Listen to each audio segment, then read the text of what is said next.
Zeitoun, page 284. Now the only chance was to post bail. Kathy would have to go back into the city and find papers proving ownership of their office building. They would use the building as collateral against the bond.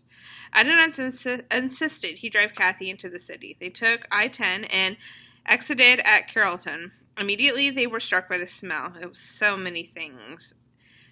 Acrid, rotten, and even from the branches and trees lying in the sun, sweet. But most of all, the smell was overpowering. It was loud. Kathy wrapped her scarf around her face to blunt its power. The city looked like it had been abandoned for decades. The cars, their colors washed gray from the toxic water, were strewn about like playthings. They took Carrollton to Earhart, and at one point had to cross over the opposite lane to avoid downed trees. The debris was everywhere and bizarre. Tires, refrigerators, tricycles, couches, a straw hat. The streets were deserted. They saw no one, no human or vehicle, until a police cruiser pulled up behind them a few blocks from the office. Kathy told Adnan to let her do the talking. It was a long-held strategy she developed with Zeitoun. It was always easier and quicker when she did the talking. A Middle Eastern accent would only provoke more questions. Two officers approached their car, both with their hands on their sidearms. The officer at the driver's side window asked Adnan what he was doing in the city. Kathy leaned over to explain and extended her driver's license through the window. "I live in the house down the street," she said, "just coming back to assess the damage. Pick up anything that survived." He listened to Kathy but turned back to Adnan. "What are you doing here?" Kathy preempted him. "We're contractors," she said. She gave the officer her business card. The officer took it back to the squad car. He and his partner spent 10 minutes there before returning to Adnan's window. "Okay," the officer said, and let them go. They decided to drive straight to the office for fear that the next time they were stopped they would not be so fortunate. When they reached the building on Dublin, Kathy could see the remains of the home had burned to the ground. It seemed miraculous the fire had stopped only a few yards away. The office appeared damaged from the outside, but not in a way that would hint at what they could find within. Kathy went to the door. Her key didn't work. The lock was rusted inside and out. Across the street, Adnan spotted something. He jogged over to a neighbor's house and came back carrying an ancient, ruined ladder. "I'm going up," he said. "You stay here." He set the ladder against the building and began to climb. The steps were crooked and some of them broken, but he went up carefully, and when he arrived at the second-floor window, he climbed through and quickly disappeared inside. Kathy heard some thumps and scraping, and then it was quiet. Soon there was a voice from the other side of the door. "Move away," he said. "I'm kicking the door down." He kicked in 4 times, and the door gave way, falling flat. "Be careful when you're going up the stairs," he said. Inside, the building was ruined. It looked like it hadn't been inhabited in decades. The ceiling was half destroyed, dotted with jagged holes, exposed wiring, and papers everywhere, a gray sludge covering the floor. The smell was strong, mildew and rain and sewage. Kathy and Adnan carefully climbed the stairs to the office. It was unrecognizable. The carpet squished with every step. She could smell the presence of animals, and there was scurrying sounds as they walked through the office. She opened a closet door, and a dozen roaches fell onto her feet, onto her hands. She screamed. Adnan calmed her. "Let's just get the papers and go," he said. But nothing was where she remembered it. The file cabinets had shifted, the desk organizers were all over the floor. She searched through cabinets and dusters, sweeping bugs off the few files left undamaged. Some of the files were so wet and soaked in mud that they were useless. She made a pile of the files that were unreadable, hoping that among the few that she could recognize as proof that they owned this building. It seemed so absurd that she was searching through her own building, widely known as the headquarters of their well-known business, for a simple filthy piece of paper with a makeshift court would accept in exchange for her husband. And what if she didn't find it? Her husband might fall deeper into the abyss of his broken judicial system for lack of this piece of paper. "Please help," she asked Adnan, choking on the words.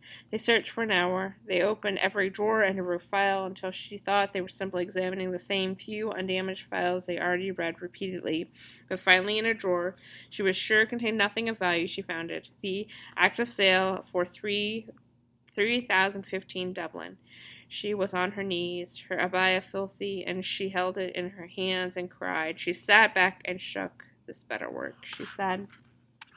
With the papers in hand, they returned to Raleigh's office in Baton Rouge.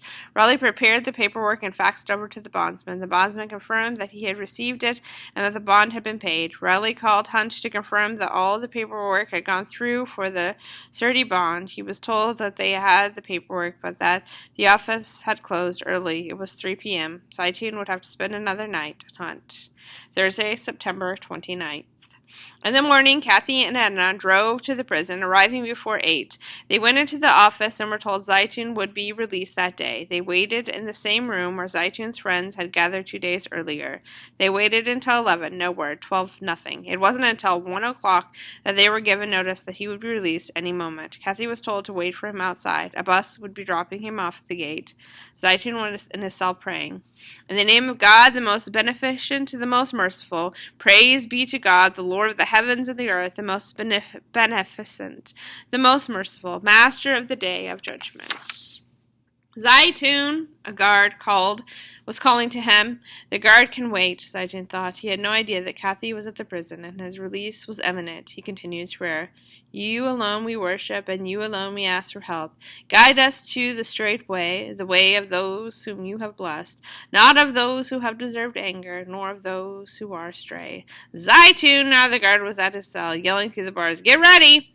Zeitoun continued his prayer until he was finished. The guard waited silently. When Zeitoun stood, the guard nodded to him. Get your stuff. You're ready. You're getting out today. What? Zeitoun said. Hurry up. Zeitoun fell against the wall. His legs had given way. Kathy waited outside the prison without an end. A white bus arrived at the gate. A figure moved from within, from left to right, and then stepped down into the pavement. It was Abdul-Ram, her husband. He had lost 20 pounds. He looked like a different man, a smaller man, with longer hair, almost all of it white. Tears soaked her face. He's so small, she thought. A flash of anger overtook her. God damn those people, all of you people, everyone responsible for this. Zeitoun saw her. He smiled, and she went to him. Tears all over her face. She could barely see. She ran to him. She wanted to protect him. She wanted to take him in the crescent of her arm and heal him. Get back. A heavy hand was on her shoulder. A guard had stopped her. Stay here, he yelled. Kathy had crossed a barrier. It wasn't visible to her, but the guards had delineated an area within which the prisoner's relatives were not allowed. She waited, standing a few yards away from her husband. They stared at each other, smiling grimly. He looked like a sad old man. He was wearing denim pants, a denim shirt, orange flip-flops, prison clothes. They hung off him, 2 sizes too big. A few minutes later, he was freed. He walked to her, and she ran to him. They held each other for a long moment. She could feel his shoulder blades, his ribs. His neck seemed so thin and fragile, his arms skeletal. She pulled back, and his eyes were the same, green, long-lashed, touched with honey, but they were tired, defeated. She had never seen this in him. He had been broken. Zeitoun hugged Adnan and then quickly pulled away. We should go, Zeitoun said. The 3 of them quickly got in the car. They didn't want whoever was responsible for this to change their minds. It wouldn't have surprised them. Nothing at all would have surprised them. They left the prison as fast as they could. They felt better after they passed through the main gate, and felt better still as they drove down the long, white, fenced driveway and reached through. Zeitoun turned around periodically to be sure no one was following him. Adnan checked his rearview mirror as they sped down the rural route, trying to put as much distance as possible between themselves and the prison. They passed through a long corridor of tall trees, and with each mile they felt more sure that Zeitoun was absolutely free. Kathy sat in the back seat, reaching forward, stroking her husband's head. But she wanted to be closer. She wanted him in her arms. She wanted to hold him and restore him. They were only 10 minutes away from the prison when Ahmad called Kathy's cell phone. We've got him, she said. What, you do? She handed the phone to Zeitoun. Hello, brother, he said. Is it you, Ahmad asked. It's me, Zeitoun said. Praise God, how are you? Ahmad's voice was trembling. Okay, Zeitoun said. I'm okay. Were you worried? We tried to laugh. Now Ahmad was crying. Oh, praise God, praise God.